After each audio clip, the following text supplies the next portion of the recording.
You're listening to an Airwave Media Podcast. Today on the Useless Information Retrocast, Bruce Carlson of the My History Can Beat Up Your Politics podcast joins me to talk about the first man ever to go over Niagara Falls in a barrel, only to die years later after slipping on an orange peel. Or how about the story of a family that was asked to sign an apartment rental agreement that limited each person to 1 bath per week? Can you imagine? And then you'll hear the story of a woman who caught a trout with a fly swatter. Plus, as an added bonus, Bruce will tell us the long-forgotten story of Cleveland's subway. I'm betting most people in Cleveland didn't even know they once had a subway. Well, all that, plus today's question of the day, the retro sponsor, and so much more. It's all coming up next on today's edition of the Useless Information Retrocast. I am Steve Silman, and this is the Useless Information Podcast. Useless information. So Bruce, thanks for joining me on the Retrocast. It's great to have you here. Thanks, Steve. Great to be on. Now, I gave you a little background on how this is set up. Basically, it's some short stories. I throw in what's called a retro sponsor, an old-time commercial, and so on. So I thought we'd go through and take turns going through those and reading them, okay? Sounds good to me. Okay, so let's dive into the first one. At the turn of the 20th century, Jacob Hope owned a pet shop in Philadelphia, and his specialty was birds, that's talking birds in particular. But the responsibility of teaching these avian chatterboxes to speak fell upon Mrs. Hope, that's of course his wife, who came up with a very unique way of training them. As she explained in an article in the September 13th, 1903 edition of the Pittsburgh Post, quote, "A parrot that can't talk sells for $10 or $15, and one that can talk sells for $100 or $150 according to its proficiency." Now, adjusted for inflation, that's between $3,500 and $5,200 today. That's a lot of money for a pet bird. Anyway, she continued, "Why shouldn't I take half a dozen untrained birds worth, say, $75, and then turn them out good talkers worth $700 or $800? Now, her method of training was quite straightforward. She would simply select half a dozen young parrots, place them in a room by themselves, and then cover their cages with hoods. Now, this is done because the birds supposedly learn faster when they aren't distracted. Anyway, she would sit down beside the cages and repeat the phrase, "Polly want a cracker? Polly want a cracker?" over and over again. Well, as you can imagine, after about 10 or 15 minutes of doing this, both Mrs. Hope and the birds would tire of the repetition. So she felt the need to change the situation up a bit. What she would do is remove the covers from the cages and then hide behind a screen as she once again began that monotonous repetition of, "Polly want a cracker? Polly want a cracker?" Then, after weeks of training the birds, Mrs. Hope had a brainstorm. Maybe she could use her newfangled phonograph to train the birds. What she did was she sought out the help of a phonograph dealer who taught her how to record her own records. And you know exactly what she did. She recorded herself repeating, "Polly want a cracker? Polly want a cracker?" onto that recording over and over again. But then came the big question. Would her idea work? Well, it did, and the results were far beyond her expectations. The parrots were not only learning the phrases, but they were picking them up in far less time. So Mrs. Hope's next step was to obtain several phonographs and proceeded to record other phrases. The net result was that all the birds that she trained using this new method were sold at a premium price. Now, when other people learned that she was training the birds this way, they asked Mrs. Hope if she could train their birds. She agreed, and she set up a phonograph school to do so. The cost was $40, or about $1,375 today, for a 6-month term. At the time of her interview with the Pittsburgh Post, she had 20 students enrolled in her classes. Not bad. Her star pupil was able to say, "Yankee Doodle went to town a-riding on a pony." She explained, quote, "This little bird is the best talker I've ever seen. His name is Dewey, and he can speak 3 languages, English, German, and French. his accomplishments are altogether due to the phonograph. When asked if it took a long time to teach a parrot, she replied, quote, "Not with the machine. I use cylinders of extra large size, and since I have a number of phonographs, I can, if I wish, keep one phrase dinning in a parrot's ear all day long. I rarely do that, though, for the reason that such a course makes a bird irritable and nervous and takes its appetite away. As a rule, the lessons last 30 minutes a day, and a week is given to learning one phrase." Unquote. So the reason I did this story is that it reminded me of a business that my brother and I owned. We had for 10 years an online pet supplies business. We sold it back in 2010, and it was an offshoot of my parents' pet shop. My parents are getting close to retirement. I went to my dad and I said, "You really should put your business up online." This is in the late 90s. And he's like, "Oh, no, no one will ever make any money on the internet." So he wasn't interested. A year later, I showed him a dummy site, and he said, "That's fine, but you and your brother have to do it." And we were both teachers, and we ended up in the pet business. So we did that for a decade. And one of our most popular products was selling CDs that trained birds to talk. And they were perfect. They were perfect because they, weighed very little and they were high profit. You don't want to ship dog food across the country, but, a little CD doesn't, it is very economical to ship. So that's why I chose the story. Now, do you have any pets or? I have two cats. Mhm. Under many conditions, my cat Sheena, who is a tuxedo cat, would be here. She manages to stay in the recording process quite often. She's not here today in the studio, and then my other, her daughter, that cat's daughter, Birdie, Mhm.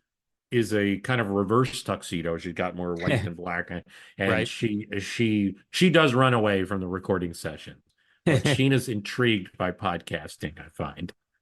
Yeah, we had three cats, but sadly they've all passed on at this point. Oh, I do have a cockatiel. She's huh. really nice. I was trying to figure out how old she is. I'm not really sure. She wasn't mine originally. She's gone through multiple owners, but I'm guessing somewhere in the 13, 14-year range, something like that. They live about 25 years. Really nice, friendly bird. I have to actually take her out of the room when I record because she wants to talk when I'm talking, and she'll start. She can't say That's anything, good. but yeah, but she'll just start, trying to imitate what I say or have some sort of conversation. I don't know. So anyway, so now we're going to You move on could to get one. a co-host out of that. Yeah, except no one would understand her. So why don't we move on to a story that you have? This is about Niagara Falls. It may come as a bit of a surprise, mainly because men have a history of doing some of the more foolish things. But the first person to go over Niagara Falls in a barrel and survive was not a man. Instead, it was a woman named Annie Edson Taylor. After the death of her husband during the Civil War, Annie spent many years teaching in various locations around the United States. Fortunately, teaching paid very little, and by the time she turned 60, Annie was destitute. Then, the story goes, she's reading a magazine article about the daredevils who had conquered the Whirlpool Rapids downstream from Niagara Falls. They were going over the rapids in a barrel. Well, Annie thought, I can go over the falls in a barrel and surpass them all. And if she did so, she would be the first person to do it. Her motivation, purely financial. She believed that if she did this, the fame resulting from it would secure her a substantial income in the aftermath. And so, on October 24th, 1901, which was her 63rd birthday, Annie Edson Taylor hopped in her oversized pickle barrel and went over the edge. And, other than a small gash in her head, she emerged largely unharmed. She did get a little fame. She was called the Goddess of the Water. But she didn't get immediate riches and prosperity from this event. She did make a little money selling her memoirs at a stand next to the falls where she'd have the barrel for 10 cents apiece. But these things have a shelf life. And by the time you get to the 19-teens, no one remembers Annie Edson Taylor's name anymore. She was swindled by some tour operators, and regrettably, her barrel was stolen. When she dies in 1921, she passed away in poverty. The cost of her funeral was covered by donations from the public. The second person to go over the falls was Bobby Leach. He was born in Lancaster, England in 1858 and came to the United States when he was 18 years old. Leach was an excellent swimmer and began his career exhibiting diving and swimming tricks for the Barnum and Bailey Circus. His specialty was diving from a platform elevated 150 feet above, plunging into a shallow pool below. In the era that predated powered flight, he would make parachute jumps from lofty balloons. As airplanes gained prevalence, Leach adapted by descending from one aircraft to another using a rope ladder. In 1908, he accomplished a successful dive off the Whirlpool Rapids Bridge, plunging 208 feet, this is 63 meters, into the Niagara River below. After he does his dive off, Leach then goes on to traverse the rapids in a barrel on at least 4 different occasions. Now his next goal is to go over the falls in a barrel. And he acknowledges he wouldn't be the first, that was Taylor. He aspired to become the first man to achieve this daring feat.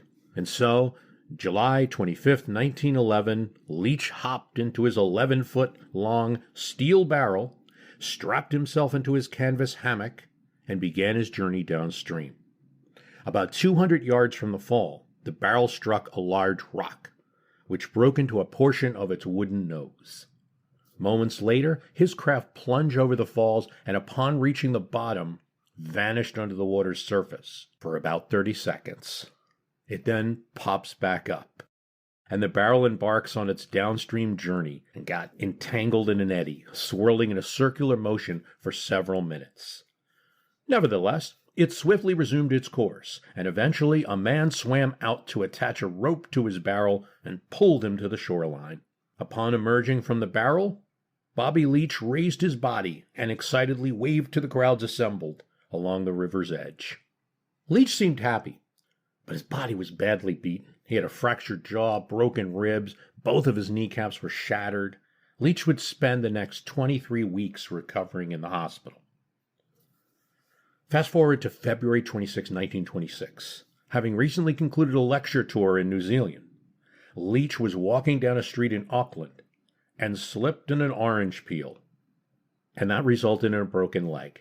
Gangrene set in, and on Monday, April 26, 1926, doctors had no choice but to amputate. Tragically, Bobby Leach passed away 2 days later. Ironically, the man who had survived so many death-defying feats throughout his lifetime met his end at the age of 69 due to a fatal slip on an orange peel. So I guess I should ask you, have you ever been to Niagara Falls?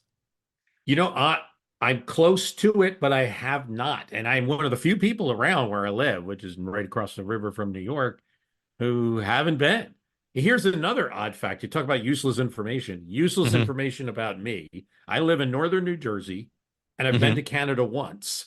Where do you think that would normally be? Niagara Falls, right? Or, okay, a trip to Montreal, right? A trip to Toronto. No, the only place I've visited is Vancouver and back.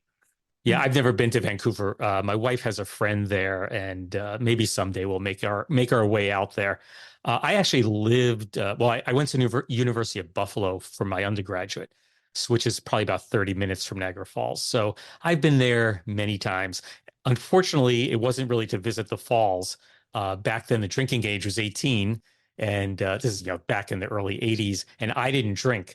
So my friends, you could bring 1 case of Canadian beer per occupant of the car. You could bring it across the border without a tariff. So if they put me in the car, they can get 1 more case in without having to pay a tariff on it. So anyway, I've been to Niagara Falls many times. I do recommend you go. It's just a once in a lifetime thing to see. It's just spectacular. It's just the amount of water that goes over it is just incredible. I mean, we have the Patterson Falls here in New Jersey, but of course it's nothing. It's very important in history, but it's nothing in comparison from what I understand. And of course, that story, I mean, it just hit me because so much there, because she accomplished this amazing feat. Right. Really had to be a shot in the dark. I mean, you roll a die, 5 out of 6 probably you die or you get Right. severely injured doing that. And she rolled the one and she's barely injured. She just did this fantastic thing. And of course, got very little reward. The other thing is she lied about her age. I didn't get into that Hmm. in the story, but she was really we said, she was a elderly woman, but well, I shouldn't say elderly, 63, or something. But she was said she was in her she said she was 40. So Hmm. so that people wouldn't be like, don't do this. My gosh. This is a fascinating story, the struggle of those times. People were destitute and did crazy things. Yeah, the reason I researched this story was that I had come across just mentions here and there over the years that he had died slipping on an orange peel, and I just had to find out if that was really true. So I went back and found the original articles.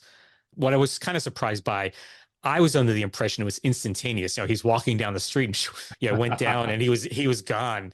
But no, he struggled after that and died after his leg was amputated.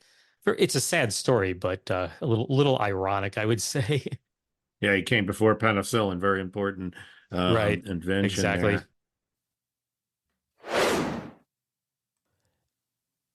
On January 22nd of 1949, Mr. and Mrs. Charles Scott filed an unusual complaint with Cincinnati area rent director Stephen Young. They claimed that they were being evicted because they refused to sign a contract that limited them to one bath per week. Can you imagine? Now, this whole ordeal began the previous August when their landlady, that's Mrs. William Griffin, received permission from Mr. Young to increase the rent on the apartment in question from $25 to $29 per month. Adjusted for inflation, she was raising the rent from $312 to $377 per month. Now, Young only agreed to this increase because Mrs. Griffin had installed an electric hot water heater in the building, and that was located in Kenton County, Kentucky, which I should add is just across the Ohio River from Cincinnati. But I should also mention this all happened months before the Scotts and their 17-year-old daughter Pat leased that first-floor apartment. As for the Griffins and their 3 children, they lived in a separate apartment on the same floor of that building, and they shared the bathroom with the Scotts. And for the first couple of months, everything seemed to be going well. But then, when Mr. Scott attempted to pay the rent in mid-December, Mrs. Griffin told him that he needed to sign that bath contract. Of course, the Scotts refused, so Mrs. Griffin didn't accept their rent money.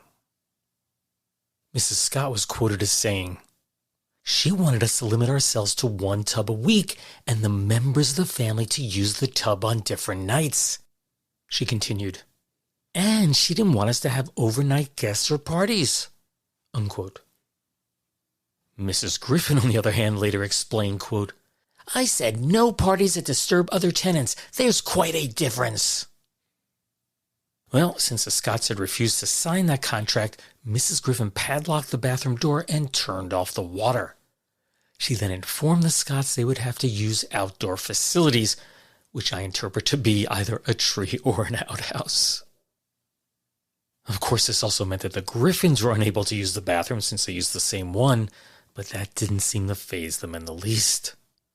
And that's because Mr. Griffin was able to shower at work, their 3 children were all bathed in a small tub, and Mrs. Griffin opted to bathe once a week and taking sponge baths during the interim. According to Mrs. Griffin, the reason for her unusual bath contract was the high cost of hot water. You see, health authorities told her that the 2 cisterns on her property were contaminated, so she had no choice but to haul the water in.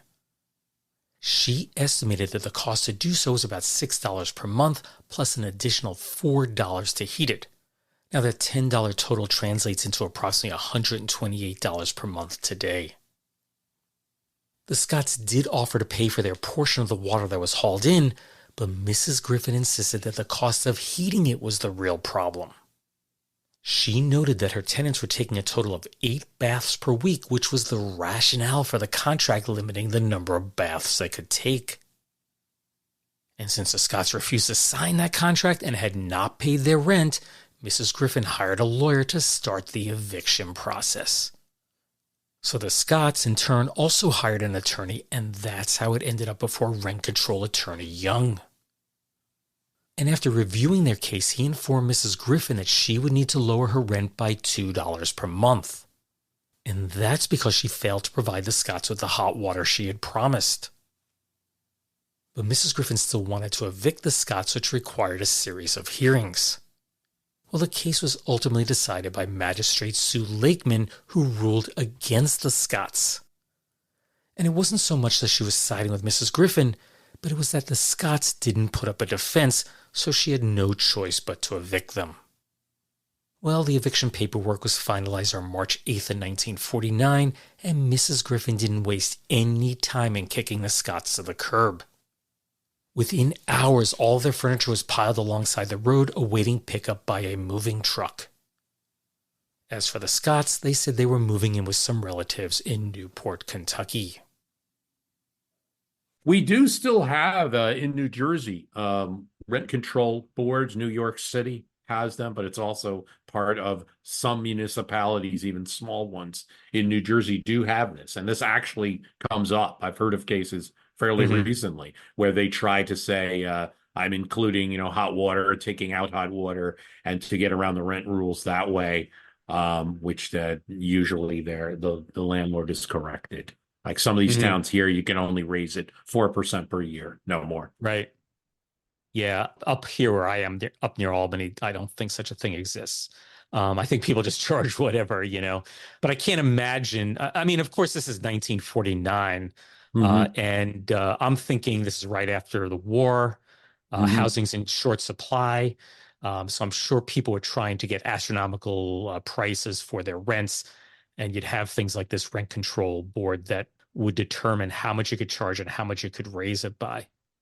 Yeah, oh, absolutely. And the laws that we have today in Jersey, they're just on the books from that era. Okay. Before. They're not new. Nobody's created a new board. The towns have had them for years. Yeah, fascinating time. Huge building boom. Covered that a lot in my podcast. Yeah, I haven't covered it much. I did one about a year ago about a town that came up with an anti-inflation plan, but I just barely touched on that. It's just a fun little story, and it seemed timely for a year ago. The inflation was kind of out of control. Luckily it stabilized a bit, so things are getting a little bit back to normal. Yeah, we didn't have to go to barter. Yeah. So Bruce, in every retrocast, I ask kind of a trivia question. You probably won't know the answer to this, so you just give your best guesstimate, okay? Okay. We're both not young anymore. I mean, what I'm saying is we're not in our teens anymore. And I'm sure you remember carbon paper, right? Absolutely. CC, yes. The original CC. Sure. Do you know what year it was invented in? Now, don't say anything. I'll let you think about it for a bit, and I'll let you know the answer at the end of the podcast, okay? Okay. So I don't guess, or I should guess? You'll guess later on. Okay, very good. And one thing I do in every retrocast is I play what I call a retro sponsor. These are just old commercials that come from old time radio. And this one is from the Bing Crosby Philco Radio Time show, which was from January 1st, 1947. So let's take a listen. Thank you, Paige. That was lots of fun. I enjoyed that. Say, Bing, I got a great idea. Well, we could use one. It'd be a great idea if somebody would set up a trading post where you could swap Christmas presents like that hand-crocheted necktie Aunt Nellie gave you for something you really wanted. A new Philco radio, for instance, which brings up the point that if anybody gave you cash for Christmas, it's a cinch to give yourself a Philco now. Any Philco dealer will be glad to swap with you. And he's got what it takes. The biggest variety of new Philco radios and radio phonographs in 5 years. All kinds of prices and models, including brand new inventions like the Philco 1201. The radio phonograph where you just slide your record in and it plays automatically. That new Philco portable makes a solid swap, too. Or maybe you go for a radio phonograph with automatic record changer. Philco has them from table model size up to those big, gorgeous consoles that you haven't seen in years. What's the guy talking about, Bing? He's reading the commercial, Joe. Oh, I thought they sang it. No. That's a high-class show. May I continue? Go right ahead, Ken. Don't mind us. Listen, Joe, on this show, So swap your Christmas cash for a new Philco now. You'll be getting years of solid listening pleasure with the newest thing in radio from Philco, the leader. Okay, now I should mention the guest on that show was Peggy Lee. And there's not really much to say about the shows, mostly Bing and other people singing, and they did have a little bit of conversation and humor mixed in there. Now, I did make some notes about Philco. It started as the company's name originally was Helios. It was founded in 1892, and they made carbon arc lamps. They then changed their name to the Philadelphia Battery Company, and they made batteries for electric cars. But as you know, even though the early automobiles were electric, we eventually went to the combustion engine, and demand for the batteries for electric cars started to wane. So they began to make batteries for the radio industry, which of course was in its infancy at the time. They began making their own radios in 1926, and by 1934, they had 30% of the US market. That's pretty fast to build. Yeah. They were basically mass producing them. They had lowered the cost, and they were still crazy expensive, but compared to other radios that were on the market. I actually have a case. There's no radio inside. It's from a company called Atwater Kent, I believe. And they basically were making very high-end radios. And when the Depression hit, that was the end of it because nobody could afford them. The company went out of business. Bill Philco was focusing more on the lower end, and that allowed them to grow so quickly. A good strategy for that time, no doubt. Yeah. Eventually, they moved into home appliances. My favorite was called the Predicta TV. It didn't work very well, but it was kind of this futuristic little TV that they had that could rotate in any direction. The company was sold to Ford in 1961. And today, even though they don't make radios, it's owned by Philips in the US, and overseas, the name is owned by Electrolux. Now, a couple of things I'm just going to throw in here is I actually own two Philco radios. They're huge, monstrous things. They're console ones. They're probably. Do they still work or? So one works. It has. They're both from 1946. The one that looks the worst. I mean, it's all its finishes peeling off and the veneers coming off. That one actually works, and it's from 1946, as I said. And then just maybe about 6 weeks ago, I was at an estate sale, and I'm down the basement, and there was another very similar model from the same year, but the case was pristine. And I said to the guy, "Does it work?" He goes, "I don't know." He told me it was $12.50. I said, "Sold." I said, "If I get it home and it doesn't work, oh well." Well, I got it home and it didn't work. So I have to see if I can find somebody locally who knows how to fix them because I don't have the skill. Now, the last thing I want to mention is that they came out with a radio record player just for that show. And from that show, they sold 238,723 Bing Crosby specials. Ooh. They sold for $60, which is about $950 today. Wow. Yeah. That's amazing. That's a big purchase for that time. Right. And the two that I have, as I told you, I paid $12.50 for this one that doesn't work. They sold for around $200 each back then. That would have been about $3,000 today. So they were very, very expensive. I wonder if they could. There was a lot of installment. That was the beginning of installment buying. Mm-hmm. Maybe they had some credit buying, some bank loans, but product-based loans. Really beginning in the 20s, where you could do a little bit of payment. But it's fascinating. The history of radio, the supposed decline of radio over the years, right? Although I think there are always people like me, and I suspect yourself, listening to radio. NPR was always very popular. And then podcasts come around, and what do you know? The audio medium has not died, Yeah. The only thing is, though, you get to choose very specifically what you want to listen versus, That's true. I mean, you do have some choice in the radio stations you listen to, but, if you listen to NPR or something similar to that, they're choosing the programming for you. Of course, depending on your political leanings or what your interests are. For example, the local NPR station around here plays the opera, which I'm not into, but other people are, So the one thing I also wrote this down, that Philco did not produce any radios for civilian use from 1943 through 45. And that, of course, is because of the war. And 1946, which is the two that I have, that was their first year, back at producing consumer radios. That had a lot of both of those things going on. Most companies in the U.S. converted to war production, and then it's about 46 where things take off. Mm-hmm. And because of that, and because of all the rationing, the economy wasn't so good. Truman kind of took a beating in those midterms over all of that and the economy and everything. But yeah, strange times. Yeah. So, Bruce, the original reason we started talking is that we are both on the same network. And I just happened to post on the Discord that was there that I may be the old timer because I started my podcast in 2008. And what was your response?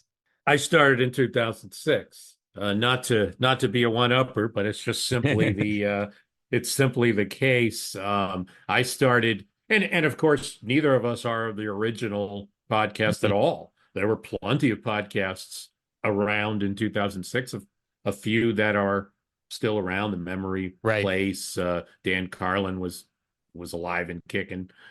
History According to Bob, a whole bunch of other shows. But yeah, I started pretty early, though, pretty much a pioneer at the time when you had to actually tell people what a podcast was. Exactly. Like, what are you doing? What's that microphone next to your large desktop computer? Did you think you'd still be doing it all these years later, or no?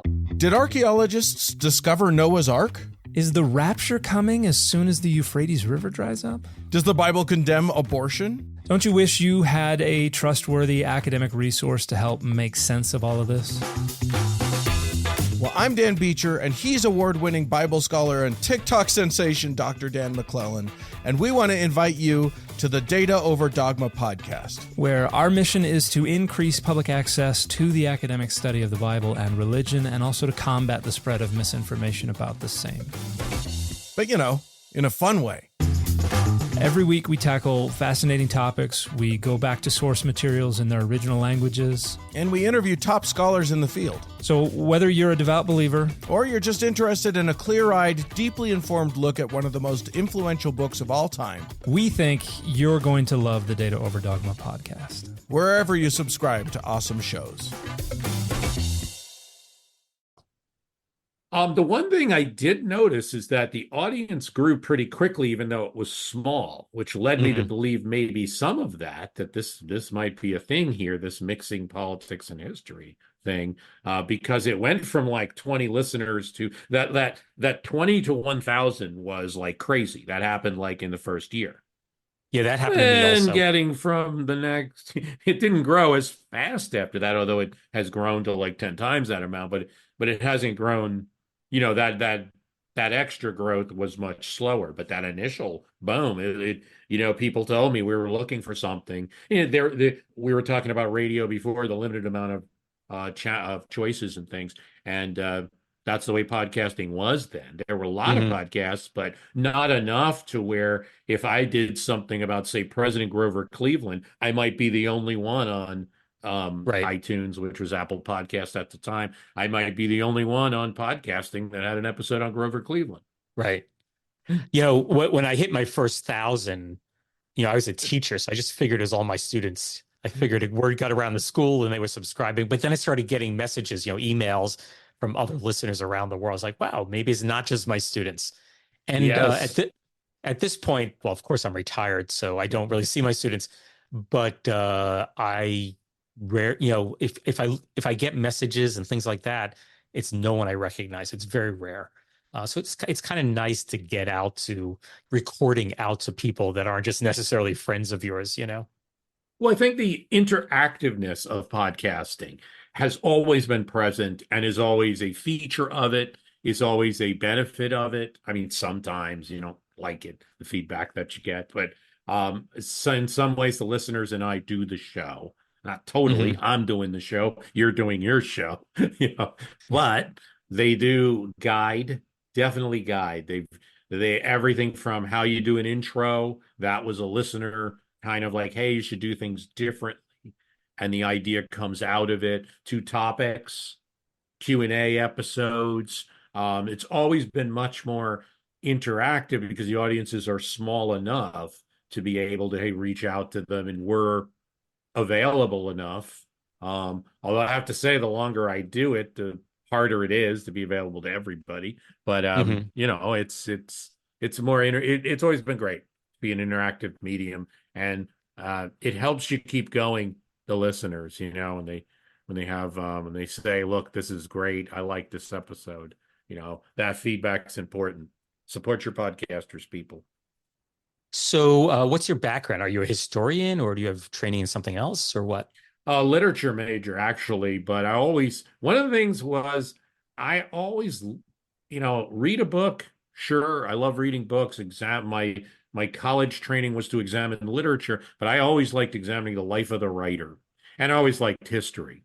And Hmm. so I was doing history kind of in the side, even though I was a lit communications major at Stockton College down in South New Jersey. But always reading a lot of history books. So amateur historian is the best way to describe it. I never did get a history degree, but if there was some college, maybe they'd give me an honorary one for all the work I've done. And it's just answering questions for myself that I think might be interesting for the listener. And we do get into, in the process of my history can beat up your politics, a lot of useless information. It really does come up because or a lot of unusual stories or little things that you hear that comes from, for example, learning from books rather than always from online sources, which can tend to be homogenized and changed over time and conforming with the current belief. So I like to go to the libraries and read a book that was written, even if it was the 80s or 90s or the 60s or the 1800s even, and just get that different take. In the process of that, you find a lot of trivia, Hmm. Oh, hidden in tell me books. about it. People ask me, where do you find these crazy stories? And I'm like, I just read. That's Yeah. it. And I've been doing it so long that I've been able to I can read an entire book in that one sentence that's in that book. We'll just say, there's a story, and I'll just jot it down and when I have some time, sit down and see if I can find anything about it. Um, Absolutely. so I wanted to tell a little bit about what the podcast is about. Now, I guess I Sure. should ask before you do that. Obviously, you have the word politics in there. Is this Sure. like something only someone to the left or someone to the right would listen to, or is that not the point? It's not the point. It's definitely not the point to be partisan. That is to say, to support one party over the other, or any party, a particular group of politics. We examine politics itself using history. Now, that being said, I am who I am. I have my biases. Sometimes the listeners will point that out. I do try to consider a lot of points of view, but it's also not a here's both sides of the question type in every episode. But we really strive to avoid political fights, talking points, partisan party statements, and things like that, and just look at what happened and also what happened in the past. So, what's going on today with politics and what happened in the past? And politics have definitely gotten a little angry at the current time, but there were periods in history where they were as well. And so Hmm. that's another thing that we'll examine. We'll examine, let's say, fundraising over time. We'll examine political partisanship over time, the freedom of the press and presidents attacking the press, or whether it's Donald Trump or FDR, or Teddy Roosevelt. You have or Bill Clinton. You have presidents schmoozing, manipulating, yelling at reporters. In the case of FDR, he used to embarrass them in front of the other reporters who would then chide their reporters over beers later. So he never had to quite yell at them, but he had a similar effect, to some presidents today. So we look at all of those types of things: presidents going to war, presidents dealing with Congress, presidents and budget. How almost every president, save perhaps Coolidge and Harding and a Jefferson and a few others, almost every president increased the budget during their time. They might have Right. kept pace with inflation or not. So getting that kind of historical perspective, do gas prices affect elections? Like, these are type of questions. Did inflation keep us from going to space in the past? What was inflation like? Inflation's a great idea that works well with my history, computer politics, because I was telling people through the 2000s, even the early part of the 2010s, guys, you don't know what inflation is like. You don't know what inflation is like. I'm telling you stories about the 70s you have to understand and to put them in that perspective. And now everybody got a taste of it. Everybody got a taste of it. But for the length of time I've been doing the podcast, I've had to just tell people what inflation was like. Well, one of the things it did is kind of killed the space program. So we have an whole episode on that. You can't go to the moon again when it costs that much. So, the space shuttle was originally supposed to be a shuttle. It was supposed to go back and forth into a space station orbiting Earth. And they saved only the shuttle part of the program and decided to do a few trips, mostly involving military hardware. It never reached that shuttle status that actually Nixon had first proposed and then eventually cut out of budgets, due mostly to inflation. So things like that. We look at history and how can it help us understand today. I try not to make people too angry, although sometimes I do, but and I'm sorry for it. I think most of the listeners who listen know, and the greatest thing, I have listeners of all persuasions. One guy, it's him and his brother-in-law, totally opposite politics. Both wrote positive reviews of the podcast. Yeah, I have to say, I listened to a bunch of episodes over the last couple of months, I guess, and I really couldn't figure out what your political, bent was, because you were just telling the story and presenting the facts and so on. I think my initial, when I just saw the title, my history can beat up your politics, I was thinking you're going to take one side or the other, and it's definitely not like that. So that's actually a compliment. Oh, thank you. No, much appreciated. The name is funny because when I first started, there's that common phrase like "my dad can beat up your dad" or whatever used, and I do worry that the phrase is becoming less popular, perhaps, so people aren't. I got one guy at one time like, "I don't like violence." I'm like, I don't like violence either.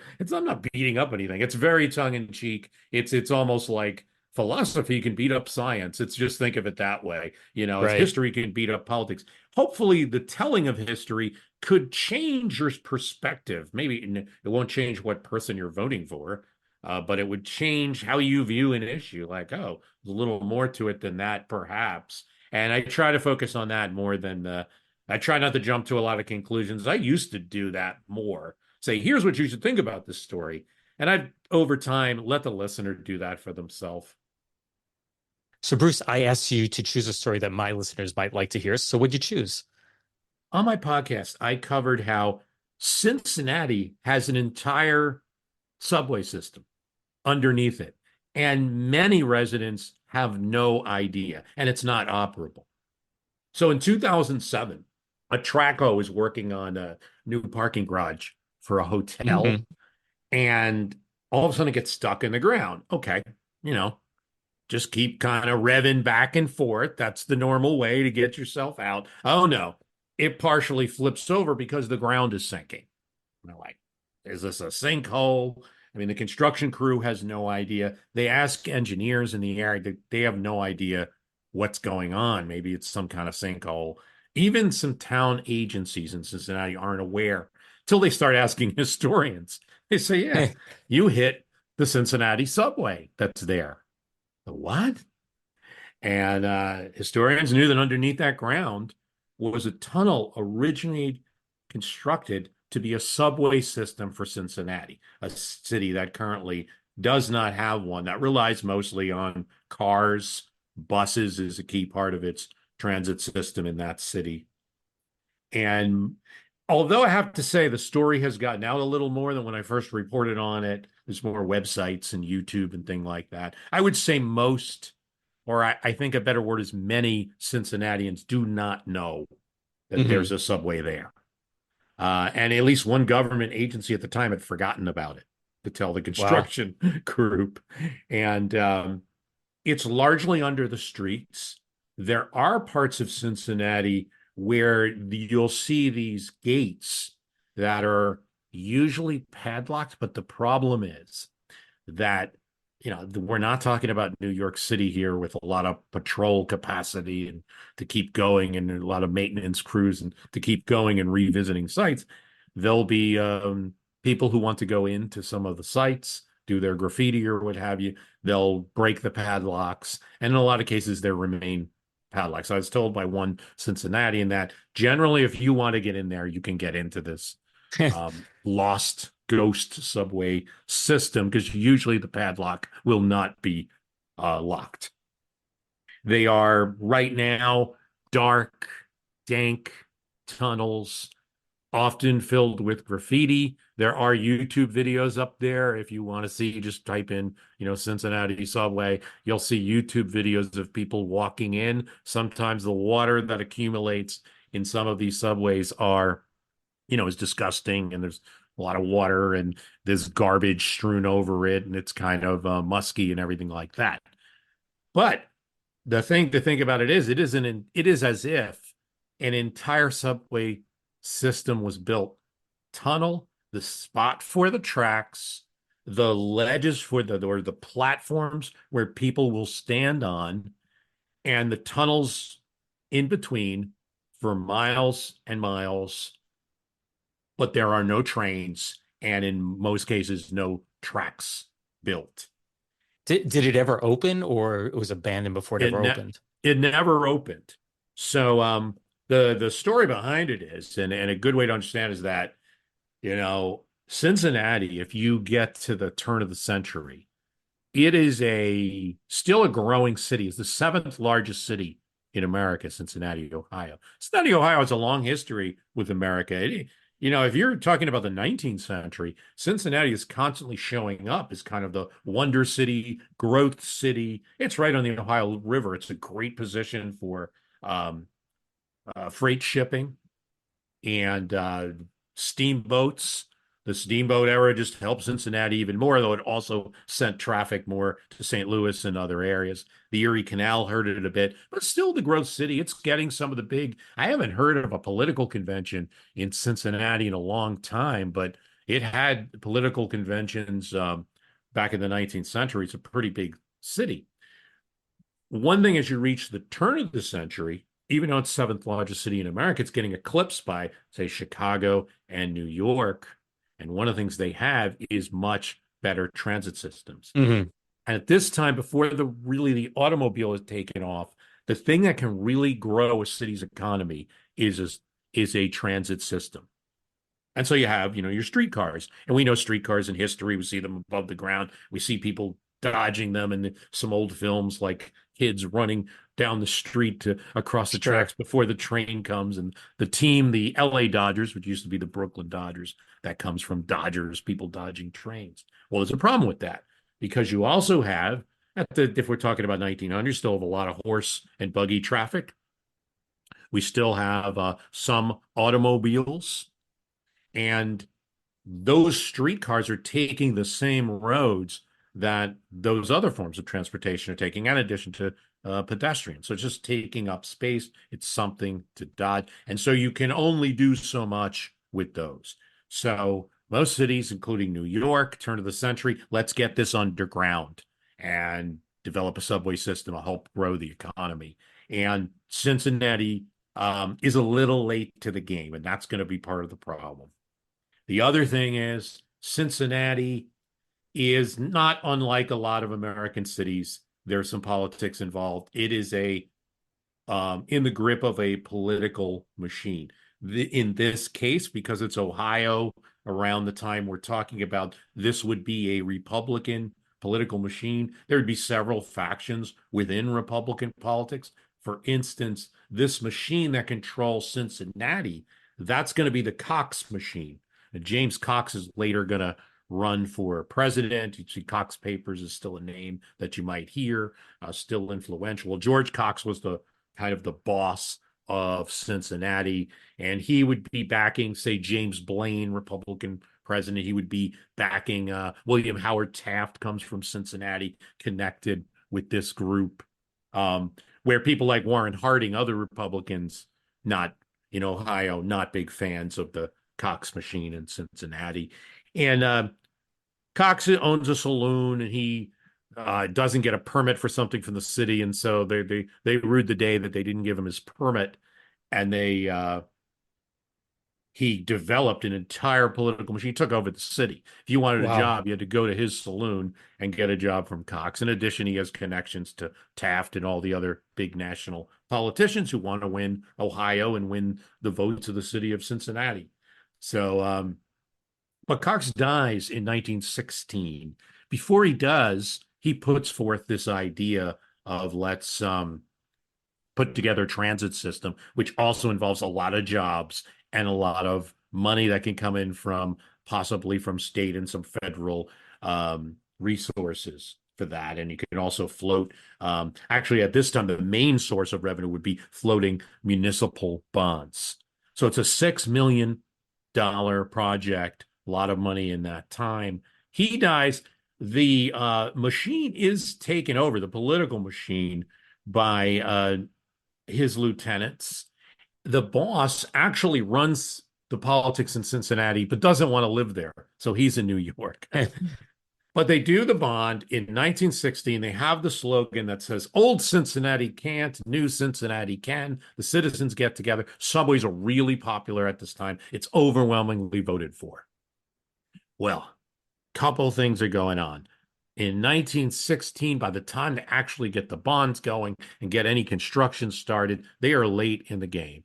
And first of all, there's inflation from World War I. So everything costs more. So this money that they thought would last till the 1940s, that $6 million bond money, is all used up by 1926. Wow. And it probably wasn't even enough money to begin with. People thought that it should have been double or more. The other thing you have is the automobile starts becoming popular, and Cincinnati now has to spend some money on building new roads.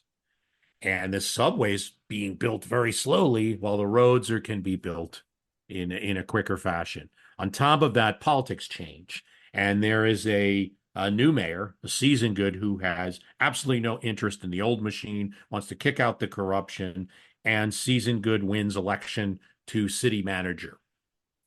Then he's able to become mayor of the town and slowly gets rid of first he says he's going to shrink it, then gets rid of the subway system. Right. So they had built miles of tunnels, some stations, even built the stairs going up to the ground and everything, but never had the resources or the will at that time to continue building the stations. And he favors automobile, and they're eventually going to build a major interstate through the downtown in Cincinnati rather than having this train. So Cincinnati never gets a subway system. What they do have is a very interesting kind of ghosty story and an interesting place for enterprising teens and new YouTubers to go down, or to people that are graffiti artists to go and hang out.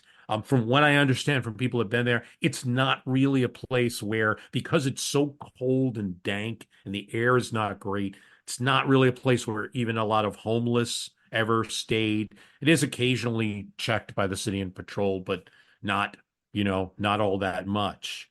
There were attempts in the 1970s. There's a nightclub, and actually the nightclub is owned by the father of George Clooney. And he proposes to make a nightclub, like a large nightclub, underground in this Cincinnati subway. But it never gets off the ground. In the 60s, they talked about, hey, let's use it as a bomb shelter. There's never just ever a use for it. Even like in the 80s and 90s, they started thinking about, well, maybe we can tell Hollywood, this is a great place to film movies. If you want a subway, you don't have to go to New York and ask them to close down their subway. They're not going to do that. We've got an empty subway here. All you need is to get, buy a kind of a train prop and you can film. They proposed it to the producers of Batman, but no Batman was ever filmed, and no movie has ever been filmed down there to speak of. And what I talk about in my program is it's good and bad. On one hand, of course, back in the day, Cincinnati wasted no doubt, absolutely wasted a lot of bond money on the project. The bonds were not paid off until the 1960s. So bonds taken out of the teens were not paid off till the 1960s. And, they kept refinancing them and passing the costs and all of that. And, a citizen in Cincinnati has to rely on bus transportation, which is not the most effective way to get around the city. The city is now 65th in Pennsylvania. 65th in population, whereas in the time we're talking about, it was 7th in population in the United States. It's not a result of not having a subway necessarily, but it's a factor in its economy. On the other hand, I talked about on my podcast, on the other hand, not having a subway could be a plus too. In the 60s, 70s, and 80s, some urban cities paid a price for their transit system. It created a huge expanse of land that had to be patrolled. New York had 3,100 police during its high crime era, patrolling these subways. And in many cases, crimes were committed. It's a high crime area. All of the transit systems in the major urban cities of the country. And so, on one way, in one sense, Cincinnatians may wait more on average for transit than people in other cities. In another, they may have dodged a bullet in a form, dodged some pain. So we talked about that on the podcast. Cool. It just reminds me, a few things pop in my head. Rochester also has a hidden subway, but it was actually used. I came across this article a few years ago, actually more than that now, probably about 10 years ago. It was in a New York State history magazine, and they have a subway. I think it was abandoned in the 50s, and I think there's just a small section that went underground, downtown. That still exists, but anything above ground is gone, is my understanding. But what it really reminds me about is I wrote a story probably in the late 90s for my website, and it ended up in my first book. It's about this guy, Alfred Beach, in 1870. His father, I believe, founded the New York Sun, and he owned Scientific American. So, he was well off, let's just say. And he'd look out his window from his office and see, the horses going back and forth and all the waste on the streets and people trying to, cross the street and not step in it. And he thought it'd be a good idea. He had heard that they had opened a subway in London. He thought it'd be good to have one here in the United States, in New York City. Unfortunately, this is kind of what you were getting at. Boss Tweed controlled everything. And there was no way to get approval for it, because Boss Tweed wouldn't have gotten all the kickbacks on all these, cabs that were going around the city, the horse-driven cabs. Mm-hmm. So he decided to just build it in secret. At night, these workmen would go down into a basement of a building, not too far from City Hall, I think right near City Hall. And they would just go down there and dig this tunnel out. And when it opened, it was gorgeous. I mean, it had this beautiful, he had to impress people. So, but what was interesting is you couldn't use, trains, because back then there were no electric trains. They were running on, coal probably, or wood or something like that. And people would die from the carbon monoxide. So he created a pneumatic tube, basically, like you go to the bank and you put your money in the tube and it sucks it up. Yeah.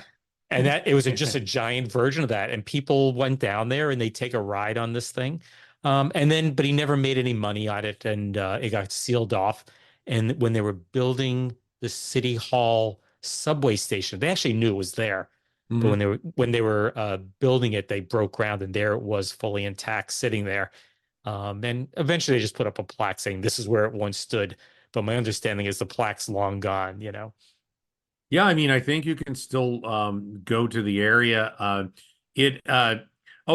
couple of things there. New York subways were private originally, and even people like myself, who have no business knowing the names, we still say sometimes the IRT, or we'll use the old private name to describe a line that long ago in the 60s was changed to the 4, the 5, the 6, the A, the E, but there's still, some people still use those old names that represent the private industry subways, none of which really were that successful, especially the ones that only went across the city as opposed to up and down.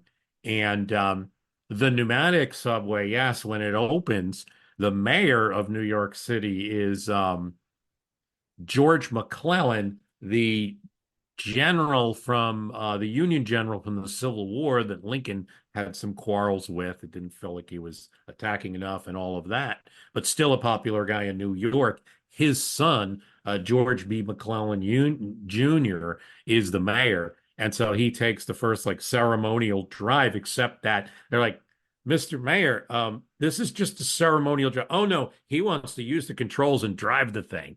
And he takes everybody on a really fast ride. Yeah, that's the kind of mayor he was. He was riding around in cars, just at the beginning of that and all of that. He too would have his troubles with political machine and would be forced out of office. The other thing that, as I studied the story of the Cincinnati, the lost subway, and history of Cincinnati and everything like that, and subway systems, I realized that Newark, New Jersey also had a subway system. And I got an opportunity to ride on it once. I mean, an underground subway system, which it no longer has. And you could ride from Warren Street, where the New Jersey Institute of Technology is. I had a friend there, and to the Penn Station, where the main trains that go to New York and other parts of New Jersey are. And I had a friend who was from South Jersey who, and this is, I'm talking like 1994, and he was like, just, you're going home, just go down the subway. You can take the subway. Yeah, subway over there. And the thing. I took the subway. I went down these stairs, and I have never been in a place that was so dark, cold, and it's a city that, well, I was somewhat familiar with. I wasn't totally super familiar with that end of the city. And no one else on either side of the tracks, and just waiting, sort of hoping that this wasn't another abandoned subway, that this actually was a subway that was working, when finally, after maybe a half hour of waiting, I see the lights, and it was a little train. It's very similar to the Boston T trains, where it's like a little bus. It's not like a silver bullet train. It almost looks like a little bus on the tracks. And that took me, it was 35 cents in 1994. Since been abandoned. It's all above ground now. So Newark has a light rail. It's all above ground. So none of that subway exists. So I'm glad I got the chance to at least ride on it. Cincinnati tried that too. So in 2002, they had an initiative, like spend $2.7 billion. A lot of it's going to come from the federal government, but some of it's got to come from Hamilton County, Cincinnati. And we can turn some of this subway into light rail. Now the voters rejected it 2-1 back in 2002. So they don't have that option to use there. There were elements of the Cincinnati subway that also were above ground, and those were taken down in the 60s to make way for other things in the city. Sure. Well, that was an excellent story. So the next section I want to get into is what I call footnotes history. These are just short little tidbits that I come across. Basically, for every story I come across, there's like 100 little 1 paragraph, 2 paragraph type things. And so these require no research. We're just going to read them word for word, and we're just going to take turns, okay? Sounds good. Okay, so I'll do the first one. This story appeared on page 1 of the January 10th, 1925 edition of the Herald Statesman, which is in Yonkers, New York. The headline reads, "Saved as Auto Runs Off Dock." The subheadline is, "Watchman on City Pier hauls chauffeur out of icy water. Fell asleep at wheel of car," he says. Falling asleep at the wheel of a light automobile he was driving on Main Street early this morning, a man described as Hamilton Dowen, 31 Inwell Avenue, Larchmont, New York, employed as a chauffeur by the Installation Engineering Company, 8716 116th Street, Richmond Hills, drove his car off the city dock into the Hudson River. He was thrown clear of the machine, which was completely submerged, and was saved from drowning by John Adrianson, watchman at the pier, who threw him a rope and hauled him out of the icy river. According to a report of the accident made by Patrolman Paul Both of the 1st Precinct Police, Dowen's car was proceeding west on Main Street about 3:40 o'clock this morning.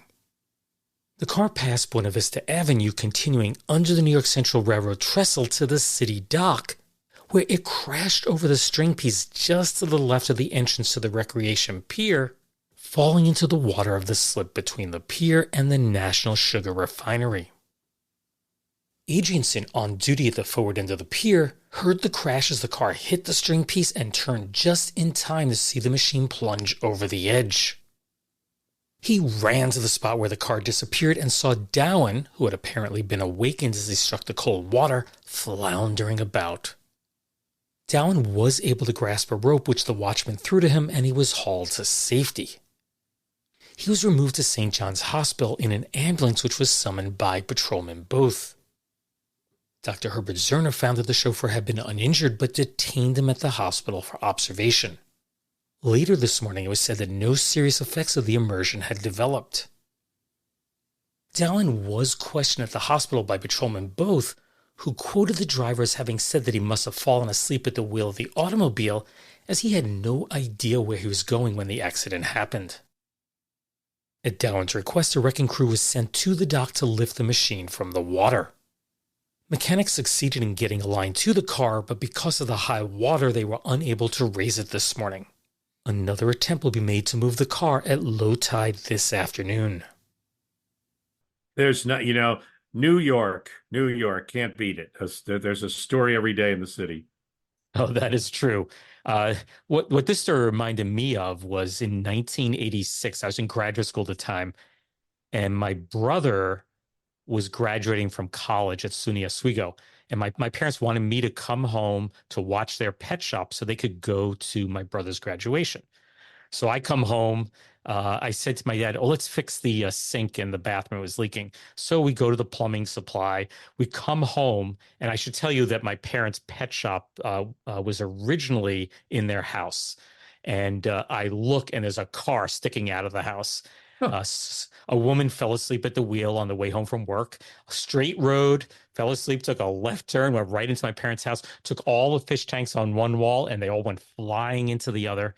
And I didn't go back to college for a month because my parents decided to move the store out of their house. So I spent the next month building them a new store, painting all the fish tanks, putting the plumbing in, carpeting, everything. So anyway, as I was working on this, as I was reading this story, I couldn't help but think of that. So long time ago, though. Yeah, that's a shocker. I mean, it's the okay. Yeah, February this is 12th. from the February 12th, 1935 edition of the Hammond Times. A winter snake story. Coldwater, Michigan. Amos Cross, a farmer, was loading wood on his farm, he related today, when he stepped on something. Looking down, he froze into immobility as he saw a coiled rattlesnake beneath his feet. Gingerly, he reached back for a club. Cross struck the coiled menace. To his dismay, the snake shattered into bits. Examination proved the reptile had frozen to death in its coiled position, leaving the body extremely brittle. Very good. I can tell you read literature. Oh, yes, absolutely. I think you got to breathe life into these things. But what strikes me is that, look, I mean, this doesn't mean that Amos is not brave. Yeah. One thing it reminds me of is I used to mow the lawn for my parents. They had about 2 acres of land, and I would go and hop on the lawn tractor, and sometimes the lawn would be pretty high, not knowing there'd be a snake in there, and I'd run over it, and I can't even describe to you what would come shooting out of the, so quite disgusting. Anyway, we're going to move on. I'll read the next one. This appeared on page 1 of the January 16th, 1940 edition of the Akron Beacon Journal. The headline reads, "Fire drill is ordered, even if pupils shiver." Brrr. Come rain, snow, or high water, every public school in Akron must have at least one fire drill every month. Those are the orders yesterday of members of the Board of Education to the administrative staff. Most of the members were aroused by a report of Superintendent Ralph H. Waterhouse, which showed that 8 of the 59 schools in December failed to have the monthly drill required by state law. Member W.B. Kester got no support when he suggested, quote, "We should let the bars down slightly during cold weather," unquote. Quote, "If you start letting the bars down, you get nowhere," unquote, declared Clarence Faust. Dr. Horace W. Butler and Kurt Arnold both insisted that regardless of weather, the children must go through the drills regularly, although conceding that an alarm should be rung on days when the weather is fair if possible.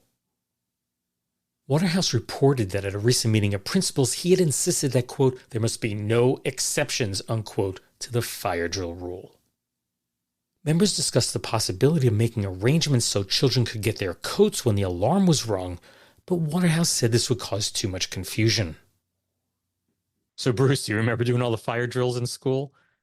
Absolutely. I do remember. That was the most enjoyable part of elementary, and certainly what we call middle school. I guess other people would say junior high, middle school. Enjoyable part of it for me. That was the most enjoyable part of the school. You get to go out and be social with everyone out in the blacktop. Yeah, I, having been a teacher, I can say I've done a lot of them. New York State requires you to do 12 a year. They have to do, I think, 8 before December 31st and 4 in the spring. And you don't want to be out there on December 31st, with the snow and everything. So they try and get them done, right away within the first few weeks of school. That you'll just be, twice in a day, they'll have you out there on the field. But I do recall what I used to do in my plan book is I'd write down when the fire drills were. And one year it was clear there was no way they did 12 of them. They must have lied on that form to the state. That's all I could think. Yeah, I mean, and this trend is, doesn't stop at the school. So worked at a New York City office for a long time, and we would have a pretty aggressive system of both fire, but then it also got to just general incident type drills. And each floor in the office building I was in, somewhere near Penn Station there, we would have a fire warden. And I was proud to say that I was the fire warden for the floor. So it was my job to go over and grab the phone and tell the phone we're all in the hallway or whatever it was we were supposed to do and await those instructions. It could be get down, or depending on where the fire was, they could actually tell you to stay where you were if that was the most safe, if there was like a fire in between or something like that. Never used the elevators, just to make sure everyone's out of the bathrooms. It was my job to check the men's room and make sure everyone is out. And then, but the funny thing was so this is obviously a volunteer position, just somebody in one of the offices on the floor, but I had wrestled the position away from fire warden from somebody else. And so there's a little bit of politics, but this was a person that never really showed up to the office that much. So the 3 times that we were to do the fire drill, I had to take over as the deputy floor warden. And so I took the position, and then there was a little bit of backbiting over politics around this fire warden position. Yeah, I have to say I don't miss them. It sounds crazy, but after a while, you don't even pay attention to what you're doing. It's just there's the bell again, and you go outside. Oddly, I had surgery on my shoulder, and I was in a sling, and I was in all this pain. And I purposely scheduled the surgery during Regents Week, the week that there's midterms. And that's so I wouldn't miss, too many class periods, too many days of school. I come back. This is the first day back. And kids, at the mid-year point will change their classes up. And I had a study hall, and there's another study hall down the hallway, and kids were all messed up. They're all going to the wrong room. Some were going to the cafeteria, and they should have been in my room, and vice versa. So I have my door wide open. This kid comes in late. He sits down. I go, "Who are you?" I check it off. I don't know most of the kids at this point. And he tells me, and he's sitting there doing some work. And he looks out my door, and I can't repeat what he said. And he runs out the door, and I go, great. I'm back to work, all of like 3 periods, and I got to fight. I go out in the hall, and these 2 kids are just bashing each other. They're rolling on the floor.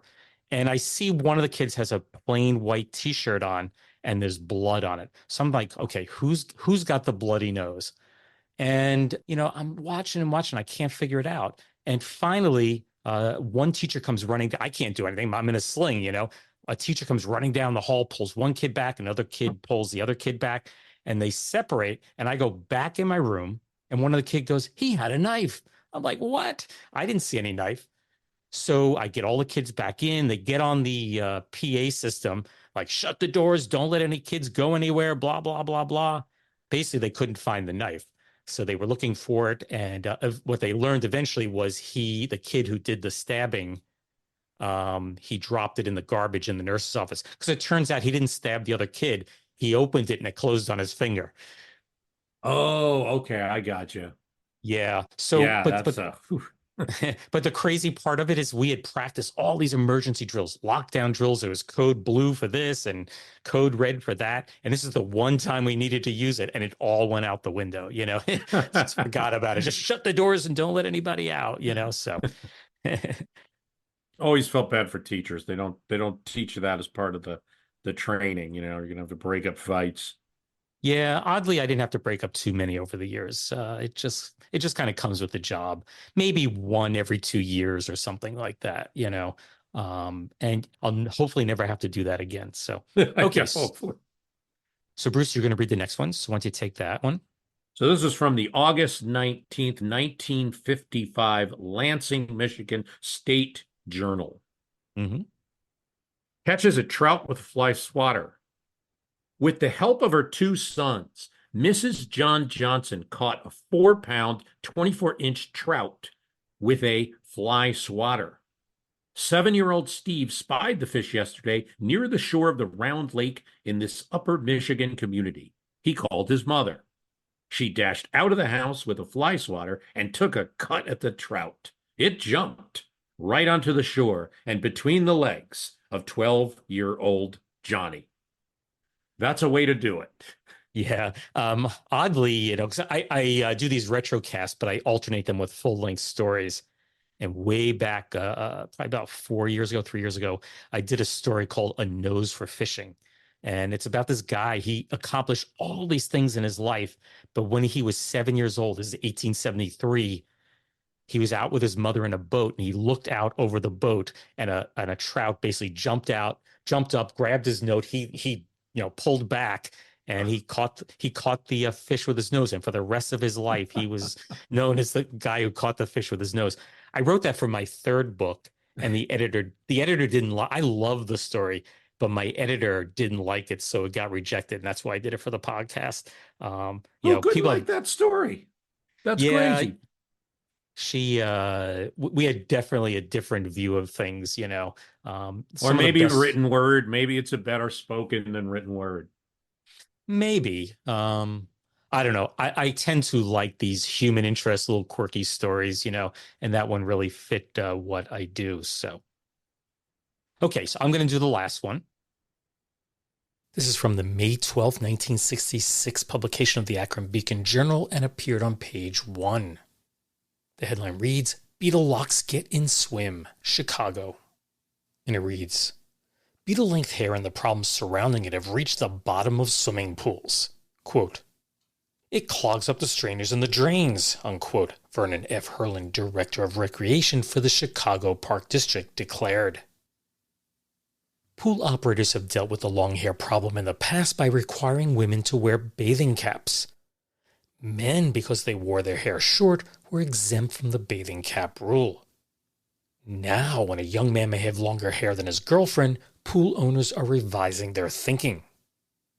William Diaz, 22, a life-saving instructor, says he tells mop-haired students to cut their hair or wear a cap. Quote, Another thing that gums up the works is the oil that they use to keep their hair in place. It forms a film on the water and we have to clean it up, unquote, Diaz said. Now, this got me thinking. It mentions in the story all the oils that these kids are using in their hair, but I don't think the Beatles had any oil in their hair. It was just mop tops, right? They just wore their hair long. I don't recall them like greasing it back. They did, I know, before they hit it big, but yeah, maybe beforehand. That seems more of a definitely, the hoodlum would be more that I would be something from like The Outsiders, where I'd be more likely to see that those oils than the Beatles. I think the Beatles were a little they let it free. Yeah. And I was trying to think of what people use in their hair. What were the brands? They were like Brill Cream and what was the other one? Dippity Doo. That was it. Yeah, I'm looking at a picture as we talk, and really that's trimmed hair really just shampooed, if you ask me. Right. So, Bruce, earlier in the podcast, I asked you to guesstimate when carbon paper was invented. What's your answer? What do you think? Around when? 1898. 1898. You're a little bit off. Want to make another guess? I'll go earlier. Earlier. Okay, so typewriter. How about it's more than typewriter? You're right. 1860. 1801. 1801. Wow. Yeah. And it was invented by a guy named Pellegrino Turri in Italy. And he needed ink for what he had. He basically invented a primitive typewriter, and he needed ink. And that's why the carbon paper was invented. That did not get into common use in 1806. English inventor Ralph Wedgwood, he's part of the family of the ceramics Wedgwood. He wanted to duplicate documents, so he got the patent on carbon paper. Now, this just as I was putting this together, it reminded me because I taught physics for 30 years.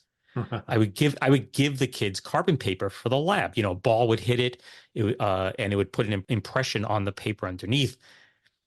And it never occurred to me, in the early days of my teaching, kids knew what carbon paper was. But towards the end of my career, they had never touched a piece in their life. And they'd always put the carbon paper in upside down. So all it would do is put the ink on the back of whatever was hitting it, so they lift up and there would be nothing on the paper. So, of course, eventually they came out with the carbonless carbon paper, where the two pieces just came in contact. It's a fascinating thing, in doing historical research.